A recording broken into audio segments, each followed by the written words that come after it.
అయితే నేను బీరకాయ కూర వండుతానండి.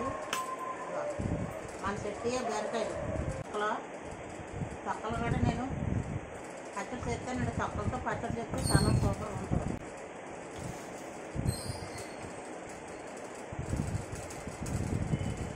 ఎదురు పని అండి ఫ్రెండ్స్. ఈ తొక్కలతో పాటు పచ్చడి చేస్తాను. ఉల్లిపాయలు, టమాటీలు, పచ్చిమిరకాయలు, ఇంకా బీరకాయలు చూసారా. ఇప్పుడు నేను కూర వండుతాను, సూపర్గా ఉంటుంది. ఇదిగో సాల్ట్ వేస్తాను. ఇప్పుడు ఉల్లిపాయలు మగ్గిపోతే ఈ సాల్ట్ వేసుకుంటే కూడా వేస్తాను. ఇందులో కారం వేద్దాం. అల్లం వెల్లుల్లి పేస్ట్ కొంచెం వేస్తున్నాను.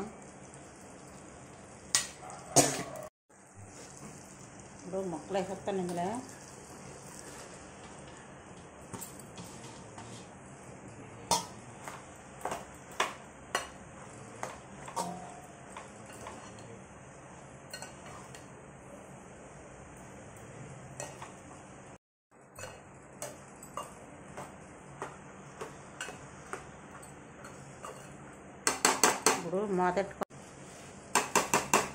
ఇప్పుడు మూత పెట్టుకుందామండి.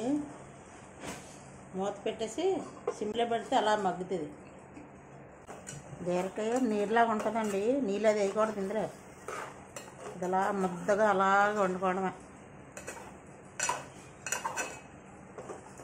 మీకు పచ్చిమిరపకాయ ఎలా వండాలో మళ్ళీ ఇంకొక రోజు వండి పెడతాను నేను. చాలా బాగుంటుంది.